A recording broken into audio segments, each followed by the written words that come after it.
Hey everybody, we're going to do something a little bit different tonight.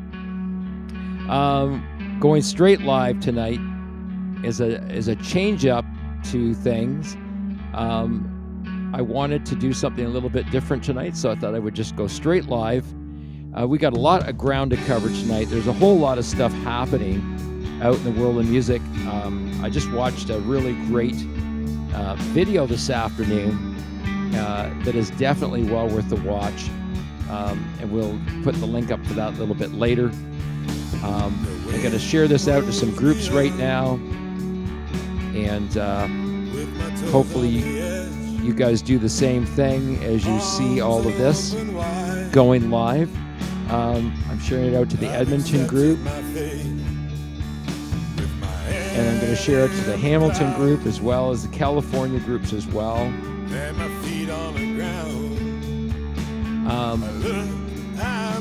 Tonight we're going to talk about some of the things that are wrong with Spotify. We're also going to talk about the impact of AI on the music, as well as we're going to talk about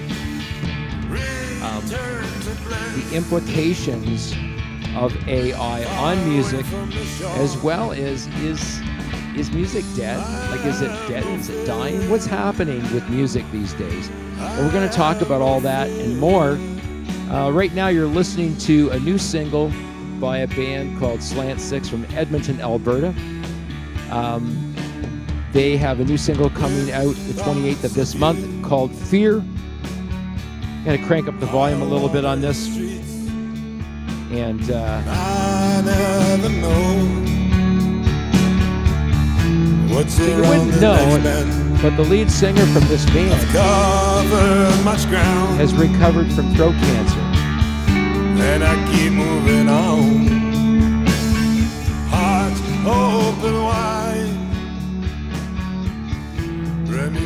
This is Fear from a band called Slant 6 from Edmonton, Alberta.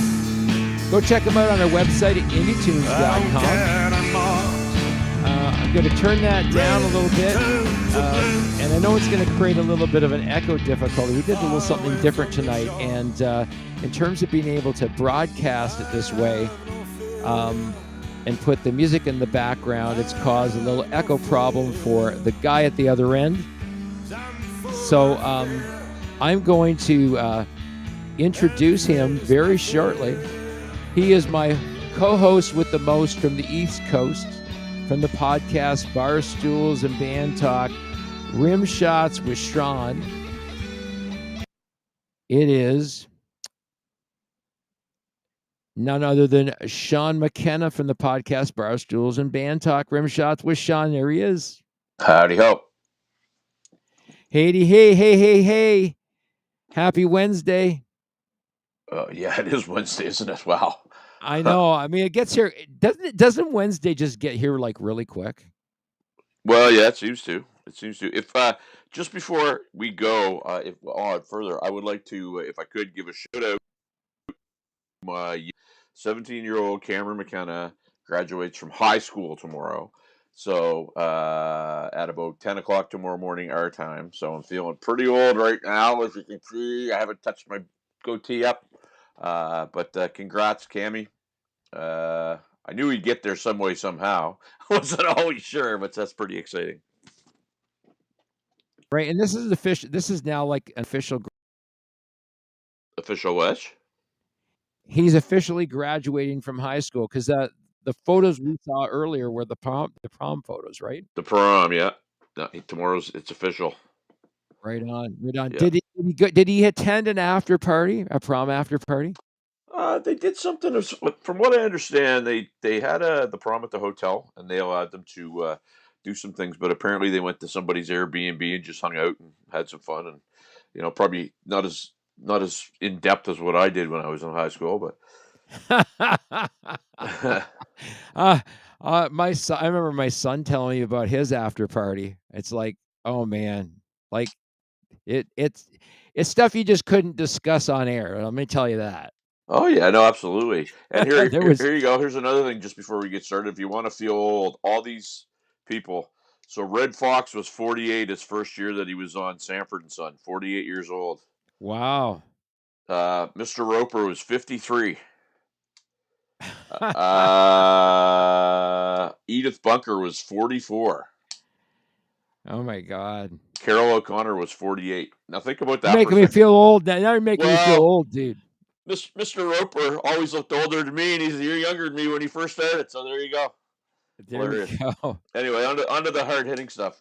On to the hard hitting stuff. Well, you had a couple of interesting posts this week on your Facebook, right? Yep. Yep. And before we start, I have another beef. Like there's been this one standing thread on your profile, Good. and that's been around that whole idea of a venue that canceled a gig due to the hockey game. Yeah, happy to talk about that. I mean, that's an interesting one because I have another beef because a young musician from our area had a gig canceled because of a UFC fight. Yeah, so this happened, and I think part of the sensitivity around this was that different venue, same venue owner did the same thing New Year's Eve to a band, and there was this big outcry. He gave them the gig back, and I talked to one of the guys in the band. I said, the worst thing you guys did was take that gig back because it kind of gave the guy the impression that all was right with the world, and lo and behold, it happened again.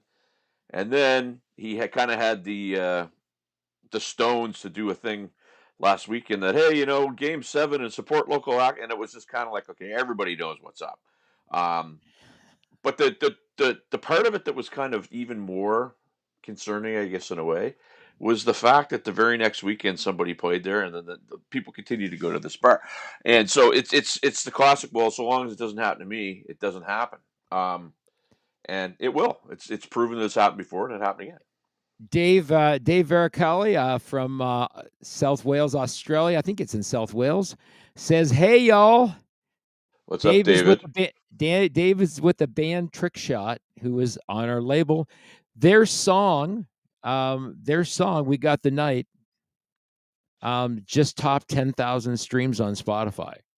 Oh, good for you, bud. Spotify. Anyway. But that is just a good thing because that means it's getting out in front of people. And that is, always the goal, right? It's, the whole Spotify thing. I know it's a lot of sour grapes. It's a terrible thing. And it's part of a symptom. I would say that Spotify is a symptom of a much greater threat, right? Did you see Rick Beato's video yesterday? I forced myself to watch. I'm not a Rick Beato fan, but I forced myself to watch. The real reason why music Yep. is getting worse. Now tonight I asked a proverbial question. Do you know what the question was tonight? Refresh my memory. Well, it said, can music be saved? Because there's many who believe that music is dying, and there's a whole lot of causes. We're going to talk about that tonight, right? There's a whole lot of reasons why music could be dying. So I'm going to say right now, send your cards and letters on my behalf to Ken, because I'm going to say something here that's probably going to anger a few people. And it's only because I'm in the middle of musicians and venues, right? So I'm a musician myself, but by virtue of what I do, I'm in the middle. And yeah, I see all kinds of bad stuff happen with venues, and I see bad stuff happen with, the overlords that run music. But I also see musicians that think they're going to be disadvantaged if they don't take, part in certain things that we know don't help anybody, and they think they're going to be left behind. And so a huge part of the problem is a lot of these entities know that musicians are going to kind of take whatever fed to them. So that in itself won't allow change. And I'm not saying anybody's wrong. I get where they're at. But that's a huge part of the problem, and it's here's the thing though, okay? And part of the problem is you've got services like Spotify. We're going to try and kind of jump around a little bit tonight because services like Spotify that will allow anything. Yeah. I mean, literally anything up on their platform, including music made by AI. Yeah. Okay. So there's one of the problems we're going to talk about tonight is, what impact AI is having on all of this stuff, right? Do you remember the day? I mean, you're old enough to remember the day that you got excited about the latest album that came out by your favorite band, and you rushed down to the Sunrise record store, or whatever record store in your town it was. I do remember it, absolutely. And you whipped out your hard-earned cash. You whipped out your hard-earned cash, and you bought that one album, right? Right? I remember getting this Christmas of 19, I think it came out in 80 or 81. I remember it like it was yesterday. And Think yes, I about do that. remember that. What was the passion behind that? Tell me the passion behind that when you got that album. Well, they get a new drummer, and I want to hear what he sounded like. And they did a bunch of pre-press before the release came out, and they were really building it up. And when I heard it, it was just like, at first I was not impressed with it. But as time grew on, it became one of my favorite records. But I remember like plain as day. And, I've said before, it's a shame now that kids don't get to experience that. They don't get to open up a record and get a poster or get, colored vinyl or, it's, Well, and that was one of my takeaways from Rick Beato's video, was that, young people today don't have sweat equity into the music. You can spend $10.99 a month or whatever it is for a Spotify premium account, and you can stream hundreds of different titles of hundreds of different artists, and you have all these albums at your fingertip that in the old days would have cost you $10 an album at least. well, sure, but it's a little deeper than that too. I had a conversation with a a friend of mine he's 25, 26 years old, and I was talking about how he was geeking out to isolated drum tracks, and so I put up the isolated track of Good Times, Bad Times, and I said he was 19 when he recorded this, right? And he's listening to it, and he goes, "Well, parts of it sound off," and I'm going, "No, the parts that sound off are the parts that make it move and swing." That these kids don't get now because it's no, we can't have that. We'll auto tune that. I'm just as guilty. If I have a clean take in something and there's one little flub, yeah, we might, fix it up a little bit so that we're not wasting studio time. But it's just so homogenized and so sterile and so bleh. Yeah, and you think back in the day when most recording studios had one overhead microphone to record everything in the studio, Yep. right? Or sometimes, if they were fortunate enough, two microphones so they could pan it left and right stereo, right, to create a stereophonic effect, right? Yep. But all that was recorded live with no dubs, no overdubs. There was no way to change anything. Well, the only way you could change it was to go back and redo it. And I mean, That's right. What you got was what you got. It was the right. the true live performance. That changed when they brought in multi-tracking. It did. And I mean, a little bit of trivia. The last album that was done tape to tape, where they actually cut the tape and splice it together, was Appetite for Destruction by Guns N' Roses. True story. Think about that. And listen. There were fade outs. Done on, I believe it was one of Helix's songs, where they actually scraped the tape with a razor blade to cause that effect. Oh yeah. Right. I mean, back in the day, things were pretty limited. You could do another take, but you were burning through tape, and tape was expensive back in the day. Well, I mean, if you listen to the stories about the making of Def Leppard Hysteria, I mean, the drum sounds alone, which were, not real drums, but they were, all kinds of different white noise through TVs and different, it was insane, right? And, now you can go and take a set of V drums and just send stems to somebody, and they go on a website or an app and come up with 50 million different kick drum sounds that they can pick from, and it's just nuts.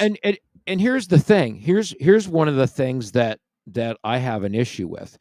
As you know, I'm a bit of a purist when it comes to independent music. I really like the whole grassroots approach to independent music. And one of the things that I think about that is, trying to keep things as real as you can. Well, yeah. So here's an argument that comes up all the time. And for me, I don't even really get involved in it anymore, but they talk about backing tracks live. And to me, it's a skill set to be able to, if anybody who's a drummer has ever played with backing tracks, it's a skill set. Not a lot of people can do it. And so there's this notion out there that, if you're doing it, you're cheating or you're not a purist or whatever. Okay, well, great. So instead of sounding decent, you're going to go and try to be a purist and sound like crap. But very few bands sound 100% great live. But to me, it's just a silly argument that you're cheating somebody if you're using. Now, if you're doing the whole thing and you're lip syncing the entire thing, absolutely. That's just Yeah, nuts. I mean, there's a place for backing tracks. I always see backing tracks as a way to fill things out. For example, Rush used backing tracks to fill out instrumentation, but they never used it to represent the core of what they did, No, but I mean, right? And it did not change the representation of who they were. They knew in order to get their studio sound, the best way to be able to get the best studio sound live, right, was to be able to accomplish that, and that required backing tracks. Later, they used orchestras in the small string orchestras in the background to create all that fill sound. well, and I mean, um, you get people that are like, it's like a new thing. Like the last 2 or 3 years, it's like this. Oh my God, we find out people are cheating live. Well, they used to do it for TV shows in the '60s because they couldn't get good sounds and they lip Yeah, sync to right. So it's not a new thing. Um, I know it's not a new thing, but I mean it is. I mean, purists would say that's a form of deception. It is not a true representation of what's occurring. And one of the reasons I'll say that, Bon Jovi is a perfect example of that. This is a guy who will not lip sync to his own vocal tracks, yeah. Well, right? it's it's like the bald guy that wears a toupee. Are you not? It's a form of deception, right? So it's like, so what does that mean? If it makes him feel better about himself and it makes him, why not? Or he gets the weave. Like I again, if that's what we're taking our time to argue about in this business, and we got more problems than we think because there's so many more things that are just frigged up, right? Well, I mean, there's a lot of things that are wrong, but there are also things that, like I said, this possibly could be a symptom. If it's an issue for a lot of people, then it could be a symptom of one of these problems of what's wrong with the music industry, because music industry is supposed to represent art.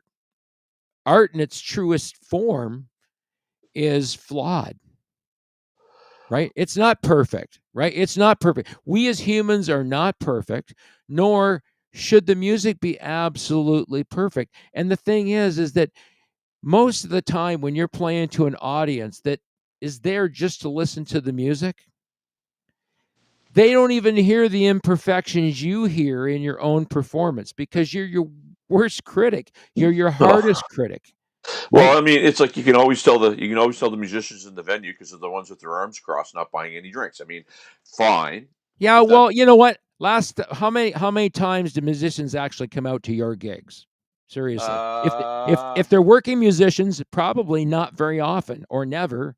no, although we did one last Saturday night, and there was a handful, and they were very gracious and they were very supportive, which was awesome. Um, I know a very but very it's rare. busy I know a very very busy blues guy who, you know, got a great band, knows a shitload of musicians, but never came out to anybody else's gigs ever because he played all the time. He Well, didn't have time to go to somebody else's gigs. if he's playing, that's fine. No problem at all. But Just if you're not playing, different story. Support. That's a big yeah, thing. but you know what? That support doesn't that's one of the problems with the music industry. A lot of other musicians do not support other musicians. Listen, man, like uh, that's a whole other thing in itself. But I mean, one of the things, like a lot of people say to me, "Man, you're cranky." All these posts. My posts come from other. I was telling you this before we started. So thank you very much for everybody thinking that I'm not smart, but I'm not. What Yeah, happens is Don Coulter says the same thing. Not often if they're playing. right. That's the experience here in Ontario. If somebody's busy playing, they don't have time to go to your gigs.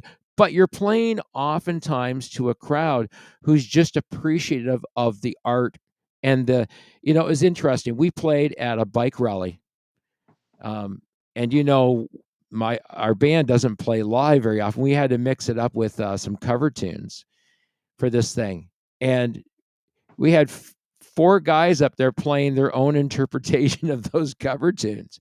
It was really an interesting mix of how we put all that together in such a short time. The interesting thing was we heard all kinds of flaws during the night during our performance, but when we talked to people in the audience, they were just so appreciative of what we were doing. The host said to me, what just boggles my mind is watching 4 guys coordinate all that stuff together on stage. He said, to me, that's just wonderment. Well, so we're playing Saturday night, and we did both Michelle Ryder's original songs last night, by the way. But so we're doing a song without backing tracks. No, we 100%. You know, we use a click. We use See, a click there you track. go. So there you go. So there, yeah, okay. But a click track is a whole different thing. All it is doing is keeping everybody on the same. Yeah. And that's good because it keeps everybody together and keeps things a lot tighter, right? Well, but I'm blessed in the fact that our band, and I'll remove myself from the equation. The guys work very hard. They work hard on the vocals. They work hard on their presentation. They work hard on their musicianship, and you never have to worry about it because they're going to be there. But what I was going to say is, I have this double pedal that kept coming undone, and it was weird. It was like somebody was messing with me, and it kept coming undone 8 bars before I needed it. So we're doing this one song where there's this fill, and at the end of the fill, I need a da da da da da. And so I was like, okay, it's not working. So I kind of did the fill, and I used my right foot to try to fake it. And I did it, and I'm like, that's going to sound like crap. And then I heard the playback, and the playback was like, wow, sounded really good. So you're right. You sometimes think you suck when you don't. Yeah, and I mean, like I said, the odd little thing that you hear, the little plink here or there that you hear, unlikely that the people out there that appreciate what you're doing are not hearing the same thing you're hearing. Like I said, you're so critical when you do something yourself that you're your own worst judge, I believe. Oh yeah, no question. And I mean, you just have to power through it. All I'm saying is that some of these things that we're talking about, even though you and I both have, different viewpoints on it, some of these things could potentially be symptoms of this greater problem of, what's wrong with music and why music is getting worse and not necessarily better. I mean, one of the things that for me is that there's no level of curation anywhere. Spotify, iTunes, none of them. They don't curate that music so much except curated playlists. But beyond that, I mean, your music sits alongside someone who produced music on their iPhone or somebody that produced music completely with AI. Yeah, and I mean, the other thing that I've had this debate with people before too. I mean, everybody can't win a trophy, right? Well, I don't know. But I had a debate with somebody the other day about, because he brought the same thing up, and it's like, well, we need experts. Okay, well, who are the experts? What do they do? Where do they come from? And it's just they're seasoned, learned music. Okay, so what does that look like? Is it the guy that went to school and he can basically tell you, everything about the history of music, or is it the guy that pounded around the country playing who is it? And so okay, it's like, so you know how we do things here at Indie Tunes Records, right? Yep. There's 3 simple criteria, and I believe that if everybody was to apply that criterion to music, that what you would see happening in the world of independent music is really, really good releases, not alongside stuff you got to sift through to try and find some of the stuff that's really good releases. So A, is the song well written? Yeah. Right? I mean, is a song well written? And you're thinking about the lyrics, you're thinking about the actual flow of the song itself. Is it a cookie cutter approach to writing, or does it demonstrate some level of artistic thought or design? Right? Sure. Okay. Right. So that's one of the criterion that I believe is extremely important. Right? Would you agree with that? Or Well, I would agree, but again, here's where I go, I agree. However, what does that mean? Because I've got a friend who sent me some stuff. He goes, man, these are well-written songs. And I'm listening to them going, I would seriously put a pencil on my eye if I had to listen to this. So, again, what does that mean, right? Well, and again, music is in the eye of the beholder, right? I Right. mean, that's why, what might be garbage for me is pleasant to your ears. So they're exactly. So you nailed it. So it's like, okay, so me, who my focus is about this big. Admittedly, when people say I got to branch out. So am I the guy to listen to that? I don't think I am. I think you got to give it to somebody else because I'm going to go and sift through stuff that I've learned, as I've worked with labels and stuff that I have to be Right. more open minded.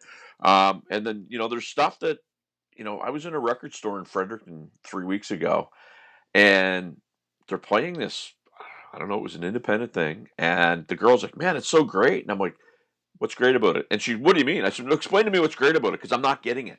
Because it was just really noise, and there was nothing was moving me, and there was nothing, I wasn't getting any hair standing up in my arms.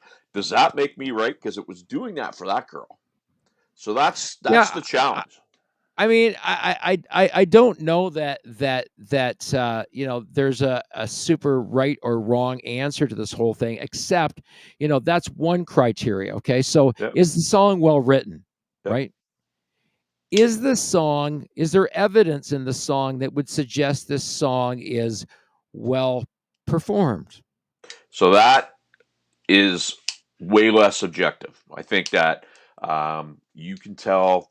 There's a funny video that I've shared a bunch of times that it's of a girl singing in the church, and the church drummer starts playing, and he's doing these barrage of fills, and it's not even in time, and that would suggest to me it's not well played, right? Are you referring to that old video going around about Lars Ulrich and the bad fills? No, you know what? That was on my that was I posted that today because here's the thing about Lars that I will say, and I will tell you this: I had over 40 reactions immediately. I wouldn't consider Lars somebody that's influenced me. However, you cannot drop that man's name without realizing what an influence he was to a certain genre of music and his business acumen and all that.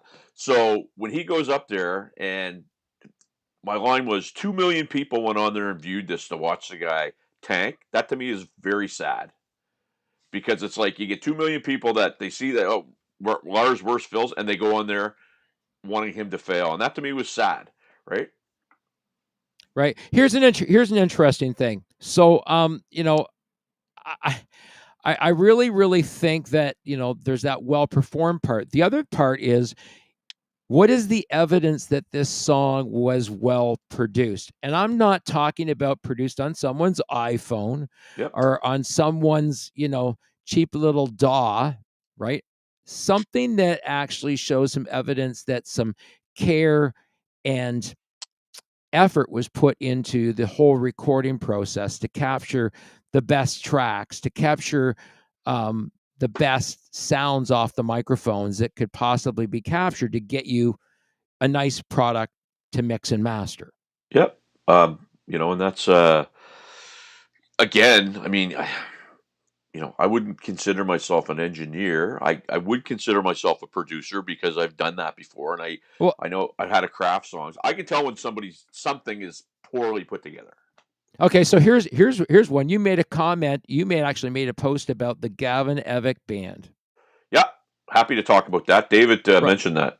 Right. So what about listening to that track? Now, obvious it was within your narrow focus, of what you like Well, in there's a terms couple of of things. music Those kid, preferences. those kids are all less than 27 years old. So, in fairness, Gavin, his father is Pete Evick. So Pete is Brett Michaels from Poison, does a solo band, and Pete is Brett's musical director.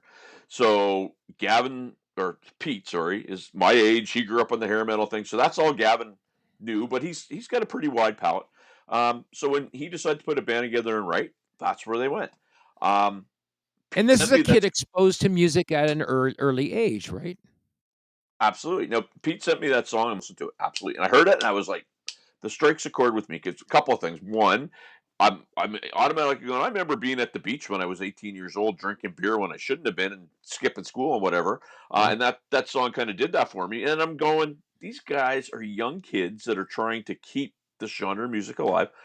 Big thumbs up for me. And it's a banger of a track. A couple of little side stories. The drummer went in. He had never recorded in the studio before. First take, boom.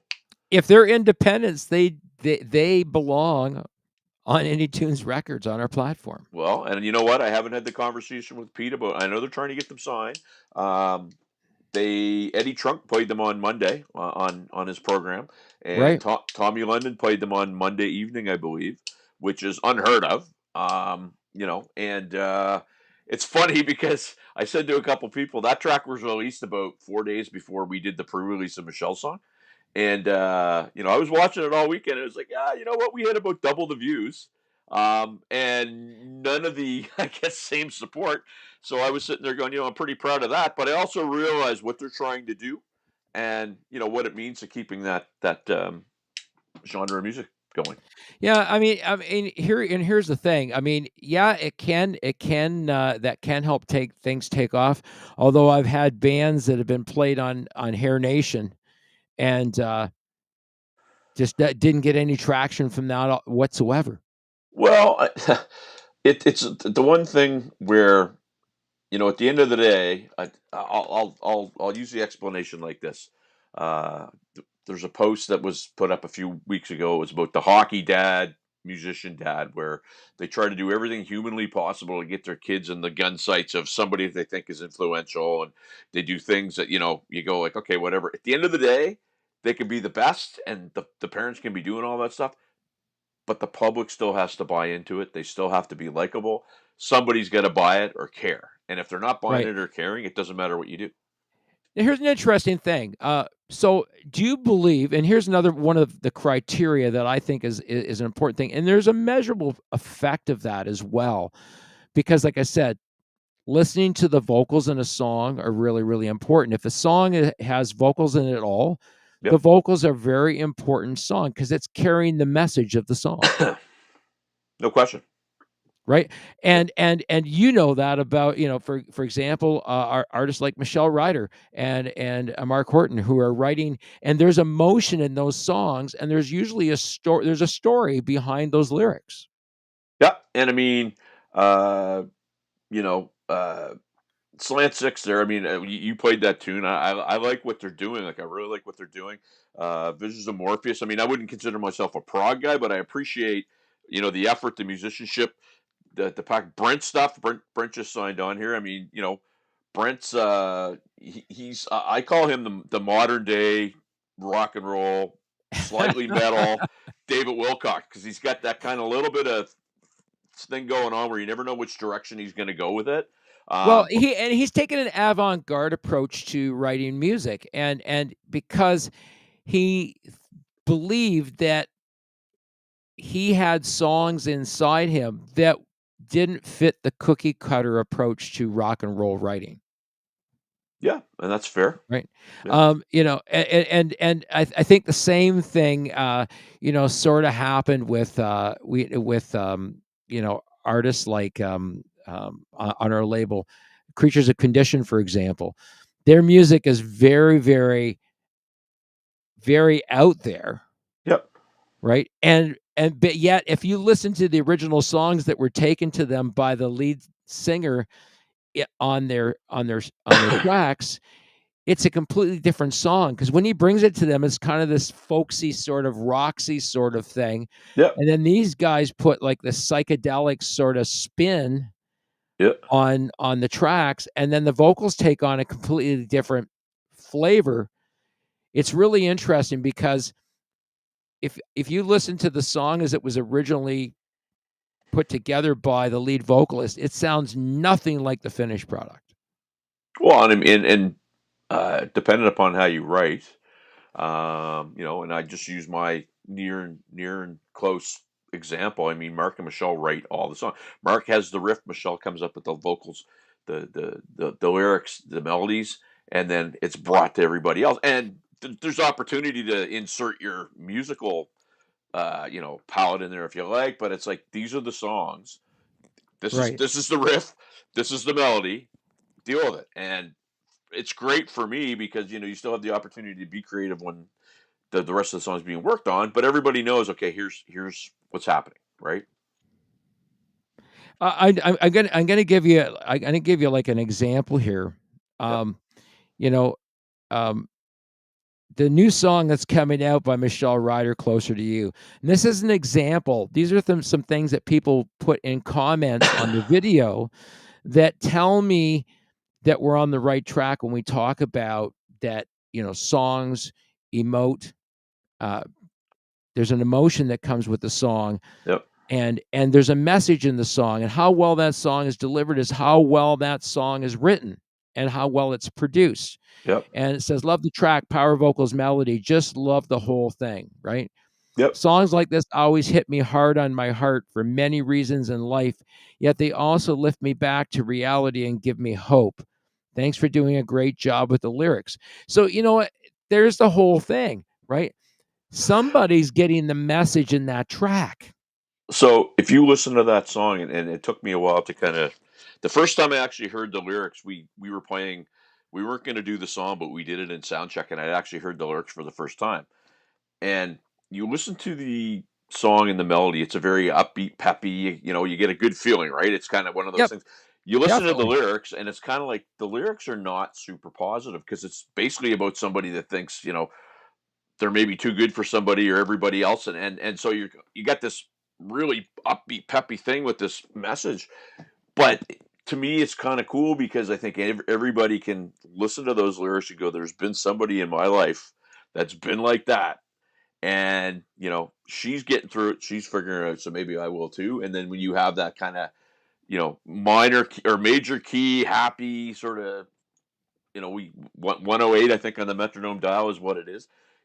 It's a foot tapper that gets you going, and I think why those comments to me make a lot of sense is because that's what people are getting out of that song. But I mean, here's an interesting thing. So, and then you've got Brent Durner's, sort of song by My Wicked Twin, um, and it's called "The White Parts of Her Tan." I mean, and the premise behind the song, it's a fun summertime song about love and attraction, right? God love him. He put a video together that was right out of the Baywatch. It's unassuming, right? I mean, I love the lyric, right? I mean, the lyric goes like this, right? It goes. Hang on a second, waiting for the lyric to start so I can read it. She likes the sun and the sand and the UV rays. Gets a deep golden tan. I really like her that way. I mean, and it's got this sort of Beach Boys flavor to the melody, right? Yeah, yeah. I mean, so so it's a completely different genre for most of the stuff that he does. If anybody listens to My Wicked Twin, and if you haven't, go to the discology on our website and listen through Brent's stuff from Decibel all the way through to his current 6th studio album. There's a progression there. And it's not only just a progression of the artwork itself, but it's a progression in production because he self-produces all his stuff. Yeah, when I first heard that song, and I think it was last week or whatever that you played it, pardon me, I was the immediate thought that came to mind, and he might send me a thing saying, "Are you way off the mark?" The vibe that I got was a rock and roll, fun, heavier David Wilcox. It had that sort of humor to it. Right. And I'm thinking specifically like Riverboat Fantasy, something like that, where you're going like, "What the hell is this guy writing about?" And then you actually pay attention to the lyrics, and they're Right. very witty, right? They're not campy at all. They're tongue in cheek and very witty. So that's what I got from that anyway. Yeah, I mean, it's. I mean, I look at different songs that have come out more recently. There's a tune that came out a while back on our label by a band called Newport Electric out of London, Ontario, and the song is called "Bad Idea." And this came out on March the 8th, and I think it's already done really, really well. I have to take a look at what the actual current streams are to date on it. And that is just a bit of a barometer. But the song has a Quentin Tarantino sort of flavor. It could be in a Quentin Tarantino movie. Yep. And now they've got another song that's coming out, and it's called Yippee-I-O. There you go. And you got to listen to it because it's got a whole different. It wasn't that wasn't originally going to be the title of that song. There was some conversation that went about it, and how it ended up becoming Yippee-I-O. I think it was going to be called something else. There was another phrase in the song they were going to use as the song title, but really interesting. Their version or their story of scrambled eggs versus yesterday, right? Yeah, but that's kind of like, okay, so that's that artistic piece that you got to look for. So you need people that have different eyes and ears on this, right? Yep. So you're the guy that goes, I think this is well produced, but it's not for me because it doesn't fit my narrow scope of, where's my other hand? There we are. Yep. Narrow scope of what I really like, Yep. right? But you said you're trying to expand your horizons on that, and I think you're working at that. That's always hard for a working musician like yourself, I think, because you have your music, your time is so divided. Well, yeah, and I mean, if I get asked to play on something and I listen to it, and I go like, if it's going to be hard for me to come up with a part because I just don't enjoy what I'm listening to, I'll find somebody else to do. I would never leave somebody in the lurch. They thought enough of me to ask me to record it. I will find somebody to record on it. But so that part of what I do is actually expand my brain a little bit, because I recorded a country song a couple of weeks ago, which I never would have done. I never even would have thought of doing that. And I spent a few hours putting the part together. I went in the studio. It was one take. It's probably coming out in a few weeks, and I was really happy with it. And what was more the timing? important, What was the timing for that? Tell us the timing on that one. Like, was it standard 4/4 timing, or was it like more like two-step? No, well, it's about 120 BPM. But when I first got it, they kind of had this really like a rim shot with the. It wasn't like a straight country beat. And what I did, I said, well, what I'm hearing is this, and I basically did one version of it, and I sent it to them. And they're like, wow, that's really cool. So I kind of put a rock inflection to a country tune, and they liked it and ended up working out. So yeah, I think it was 120 beats per minute is where it's at, something like that. It's not like a crazy speed or anything, but just what I initially heard and what it ended up becoming was totally different. So those are some things that I find, and it'd be really easy to take some of that music off of Spotify based on some of that criteria, right? Is it well written? Does it have decent lyrics in it? Is there an actual story that's being told there? How well is the music conveying that message? Because the music is, I mean, you got to remember, okay? So the vocals are the message, right? But the melody carries the vocals, right? It supports what's being told in the story, and whatever nuances that you put on that on the drums, and whatever the bass player puts on that, or whatever other instrumentation like guitars or keyboards are in there, whatever they're doing is supporting that whole piece of the song.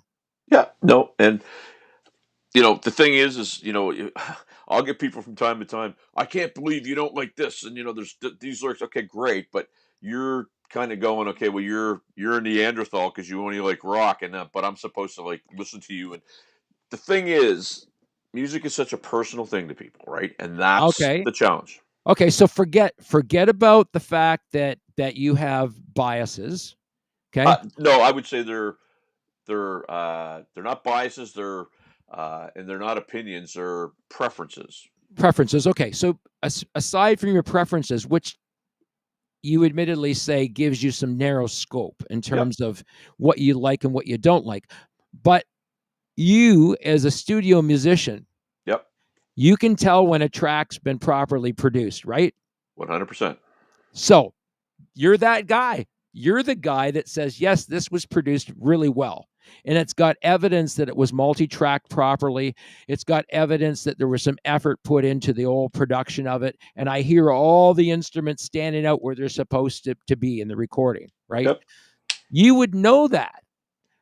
So you don't even have to like the music. You can tell whether it's been properly processed, correct? I can. And one of the things that when I hear something, usually my immediate first question was, did you use real drums? Because I can usually tell when a program is being used. Right. Because it just doesn't have that, and there's ones that are so intuitive that you can take like, Steve Smith from Journey and drop him into your song.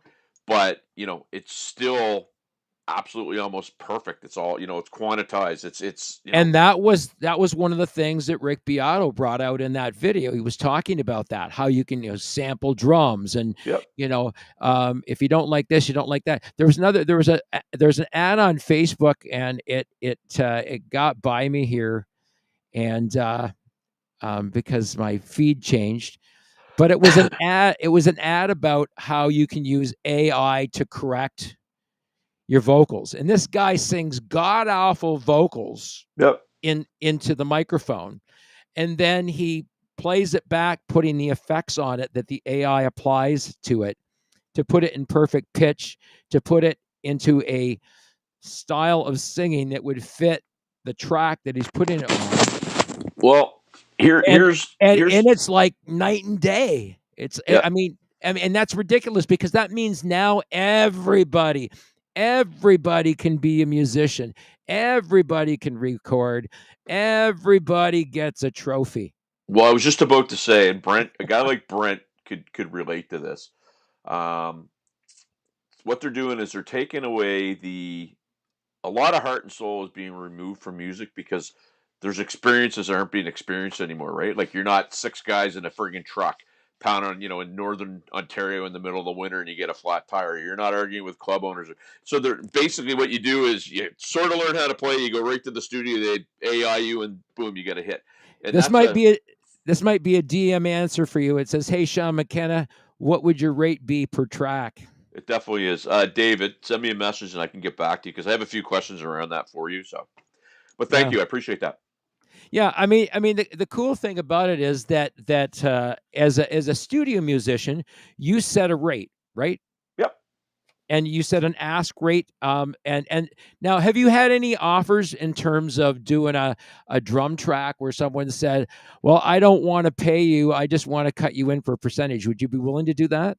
It would it would have to depend. I learned a valuable lesson years and years and years and years ago. 1990, I saw Cher play here in Halifax, and her bass player was Huey McDonald, who plays with Bon Jovi now. And we were sitting around with Huey, and he had just finished doing some work for Bon Jovi, and he said he had done every Bon Jovi album, and they come to do Slippery When Wet, and none of the albums did well. So they said, "Well, what's the deal?" And he said, "I want this. I don't want any of your friggin' percentage. Give me the money." And it was their big banger, right? So, what did you do for New Jersey? He's like, "What do you think I did for New Jersey?" So the situation would have to be, I mean, there's all kinds of different things you can hit people with. I mean, the big thing, and I'm huge on this because I do in every post, I'm not always the right person for the song.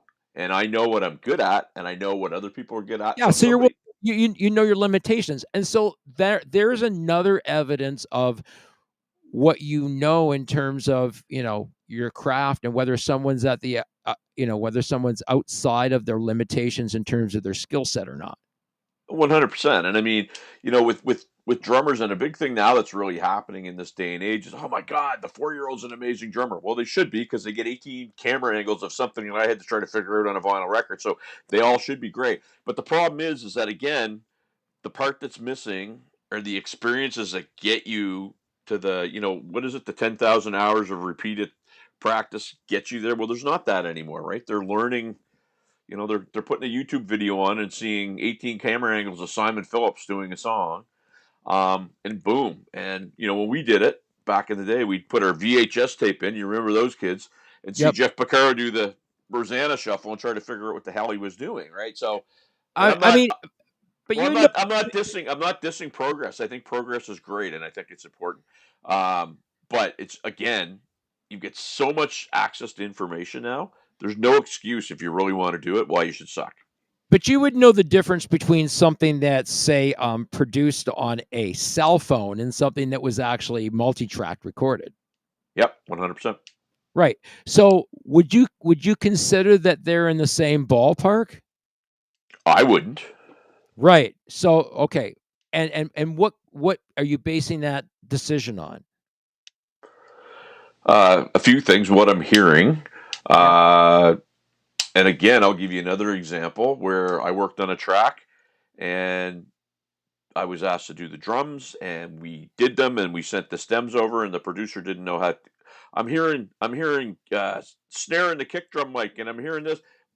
That's the studio experience. That's what you get with real drums. So he was freaked out because he couldn't, and that we helped him through it, right? But so things like that, like okay, send me the. If, I'll typically send me something that you've done, and you can tell really quickly if it's actually done in a studio with real people with real instruments Right. by So what you're you would hearing. be a good guy to have as one of an A&R team that would look at these tracks and go, "Yeah, that's well produced. It makes it past my gate."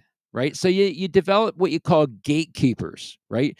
Yep. And these gatekeepers are essentially curators in some form of fashion, but what they're capable of doing is being able to analyze those tracks and go, they're worthy of being on this platform, and this other track that's produced on someone's cell phone just doesn't meet the standard. So that would be one of your basic standards. That might be your first criteria, is looking at the track, was it well produced? And as part of the submission process, that's what the artist needs to disclose to you, Yeah, right? and I mean, again, you can tell. Like the reason why I usually ask right out of the gates is that real drums because I can tell right away, and it's only because there's just certain things as a drummer you can tell.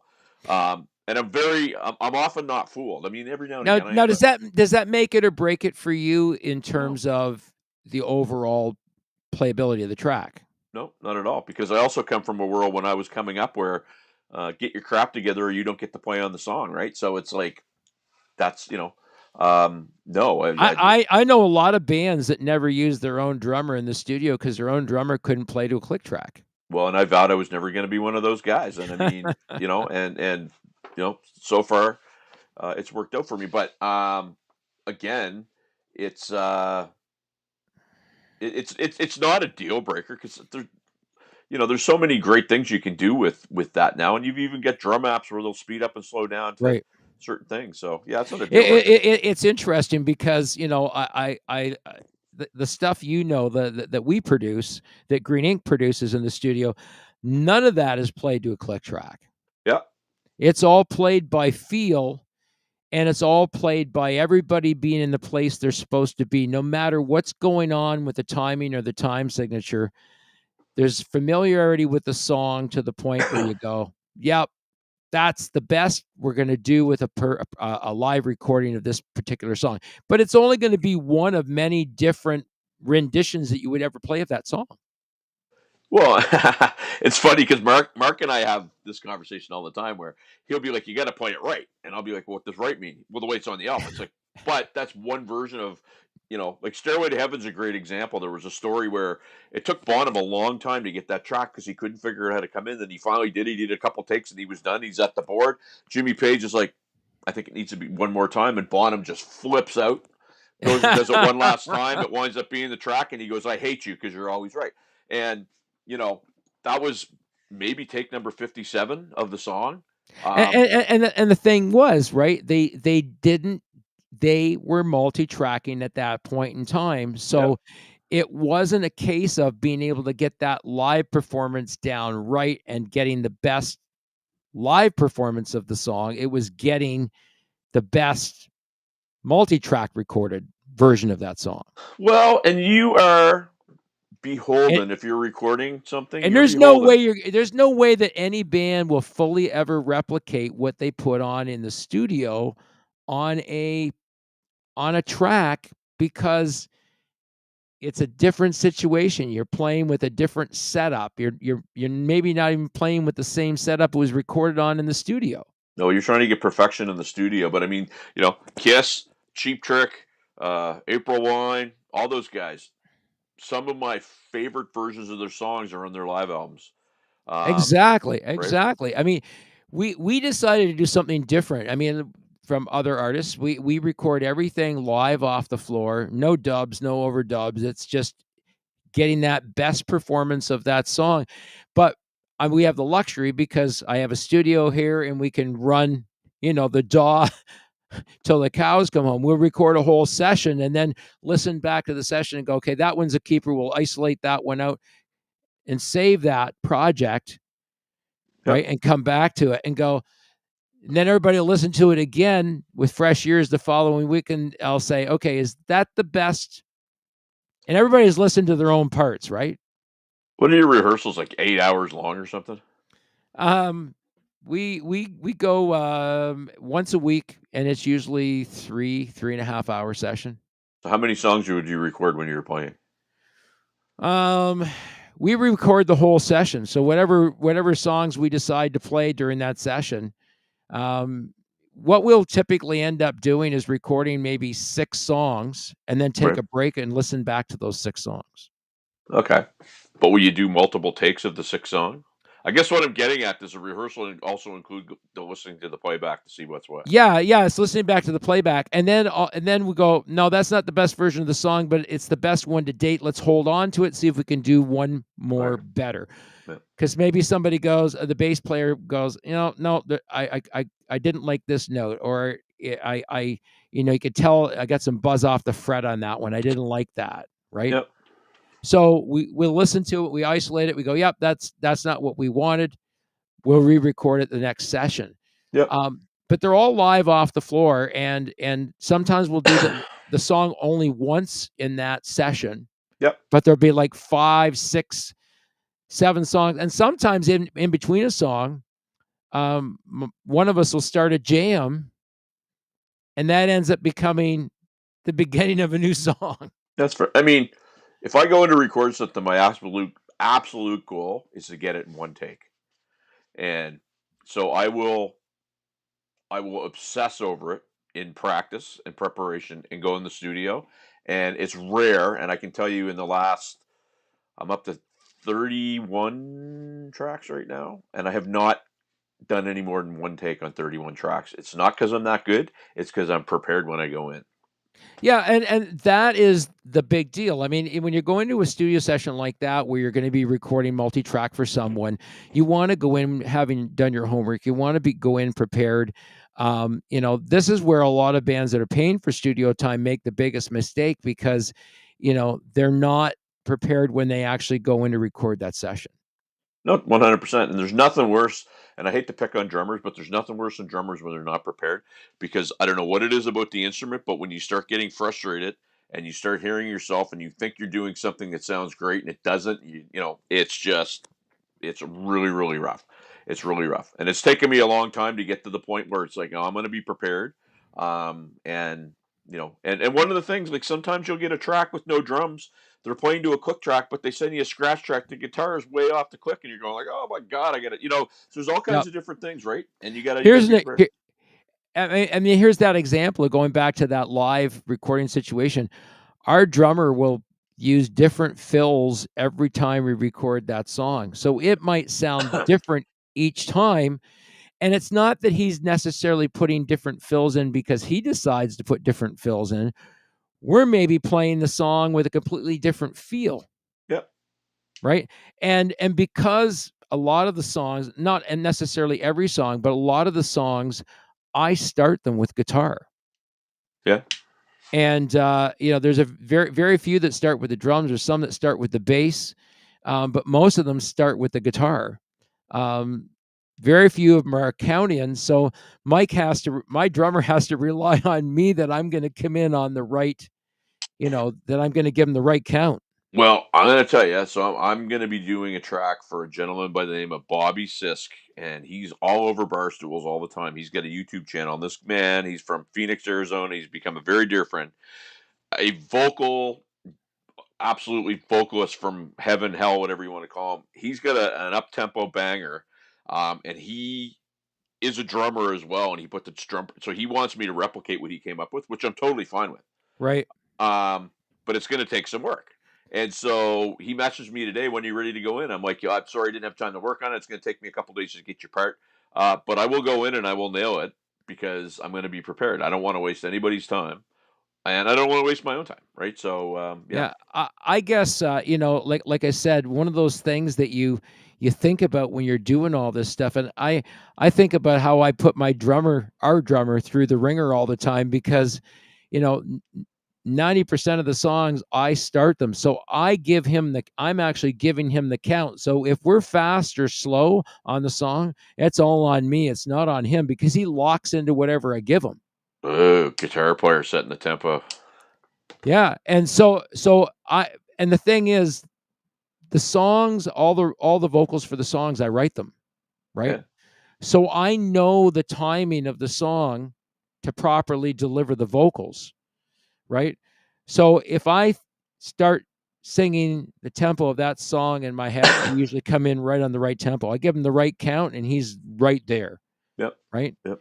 But if it's slow or fast, it's all on me, because I kick it off with the guitar, right? Well, and there's a whole science behind that. I'm a stickler for tempo, and I learned a long time ago that doing things a little bit slower live actually sometimes makes them sound better than when you recorded them. And there's a whole piece behind that. Your lead guitar player will say definitely, because he can put more notes in. All right, well, that's exactly what we're looking for. Well, you know what though?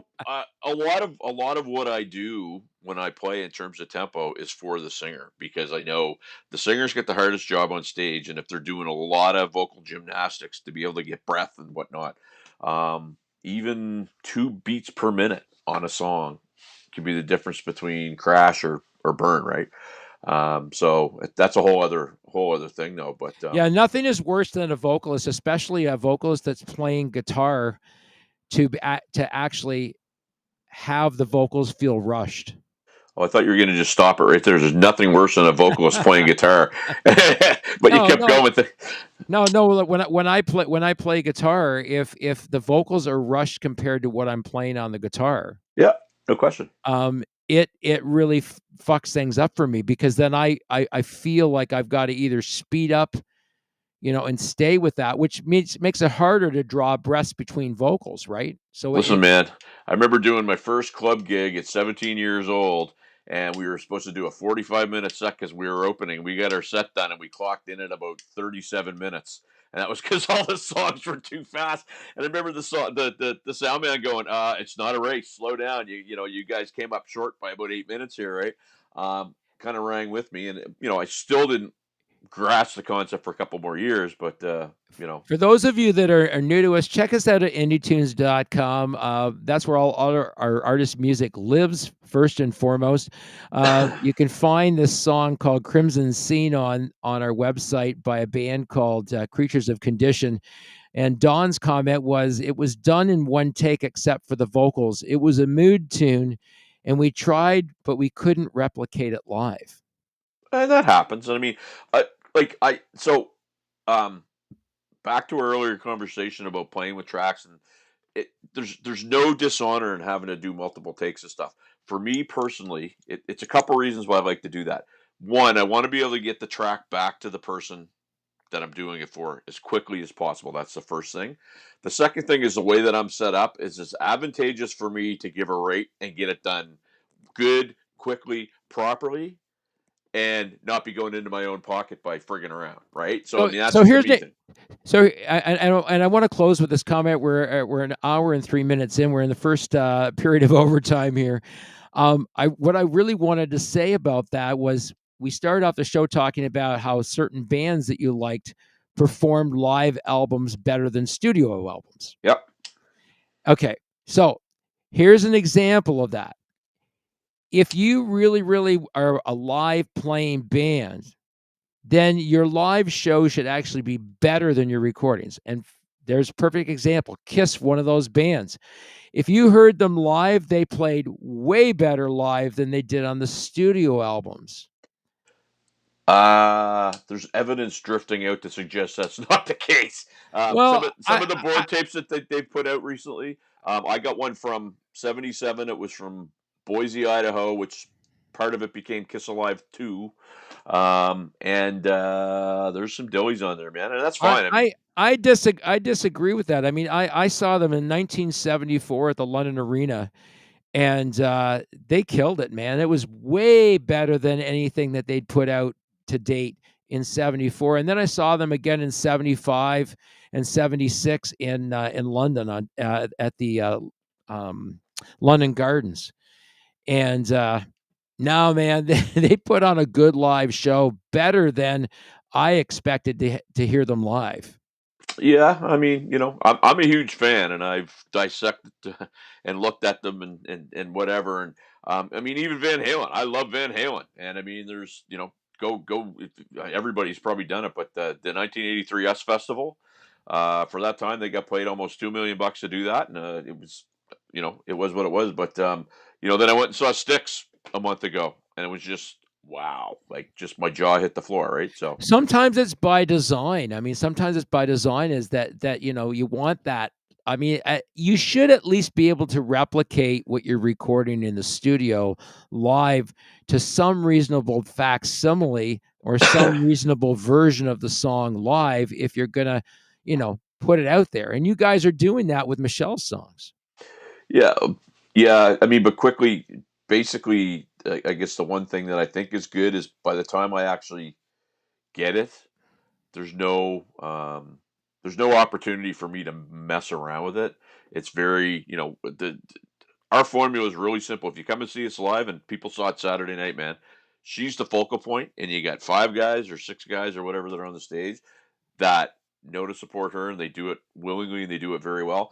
And the songs are the same thing, right? So it's I think next week we're going to dive into this a little bit more because we didn't even get a chance to cover, Universal's purchase of a company with a company that is actually going to take their artists and produce future albums using AIs of their voices. that'll be fun, won't it? Can't wait for that.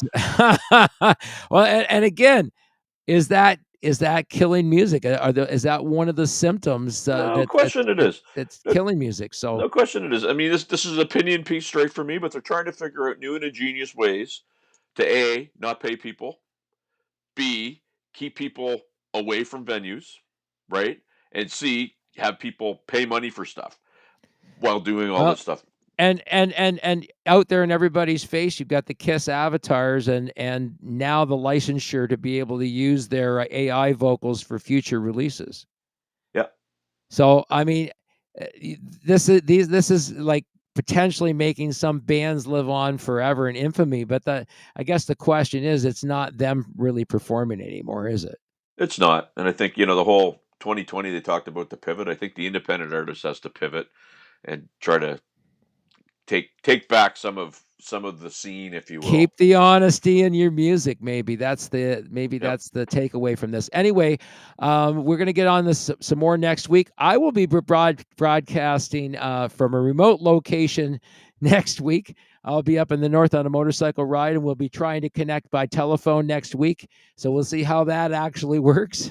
Oh, yeah. And Sean's like, "Oh, I never thought about this before." Hey, when it's live, anything can happen, right? That's right. And it usually does. All right. Well, this has been a great evening. Thanks for joining me tonight, Sean. Thank you. Sean McKenna from the podcast Barstools and Bandtalk, Rimshots with Sean. I am Kenny from TUNZ Records. You are not. This has been the Indie Show. And don't forget our tip jar. This has been the Indie Show. Have a great week, everybody.